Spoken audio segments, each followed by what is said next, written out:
Assalamualaikum warahmatullahi wabarakatuh. Halo semuanya, ketemu lagi di channel KOKMP. Perkenalkan, nama saya Ulfaturi Destuti dari Manajemen Pendidikan 2018B. Pada video kali ini, saya akan menjelaskan materi tentang strategi promosi.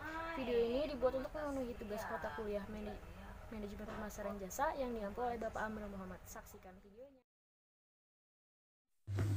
Strategi promosi. Dalam persaingan yang ketat, setiap lembaga dituntut mampu melakukan komunikasi pemasaran dengan tepat melalui strategi promosi.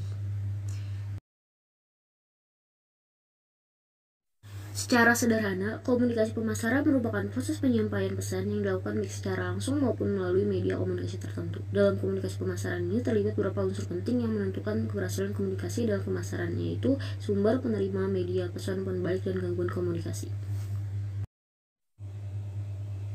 Contohnya, seperti skala Lazar dalam mengkomunikasikan produk dalam lembaganya menggunakan logo simbol yang dilengkapi dengan nama lembaga agar dapat lebih mudah dikenali oleh pelanggannya. Selanjutnya adalah penerima pesan. Dalam komunikasi ini, penerima pesan melakukan pengkodean kembali pesan yang diterima supaya dapat memahami atau menangkap makna dari pesan yang disampaikan. Selanjutnya adalah media. Media adalah sarana atau saluran komunikasi yang digunakan oleh pemasar untuk mengkomunikasikan produk dan jasa perusahaan. Selanjutnya adalah pesan.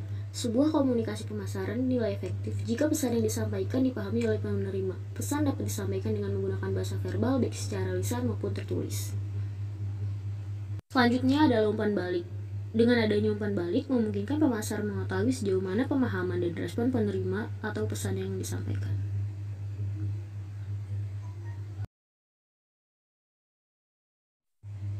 Selanjutnya adalah gangguan komunikasi. Jika pemasar salah dalam menuliskan pesan ketika menjelaskan, maka hal ini dapat menyebabkan tidak efektifnya komunikasi pemasaran.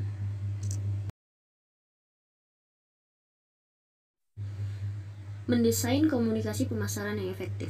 Menurut Kotler, menyatakan bahwa langkah-langkah untuk mendesain komunikasi pemasaran yang efektif sebagai berikut. Yang pertama adalah mengenali khalayak sasaran. Pada tahap awal, manajer pemasar harus menentukan khalayak sasaran dari komunikasi pemasar yang dilakukan. Pembahasan tentang khalayak sasaran ini penting karena akan mempengaruhi rancangan komunikasi yang akan dilakukan, kapan pesan apa yang mau disampaikan, di mana dan siapa yang harus menyampaikan pesan.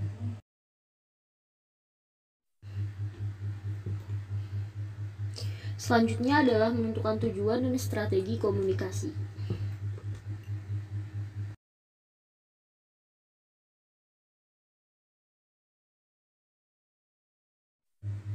Selanjutnya adalah merancang pesan. Komunikasi pemasaran akan berhasil jika pesan dirancang dengan baik. Untuk itu, maka pemasar perlu merancang isi, struktur, dan format pesan yang akan disampaikan.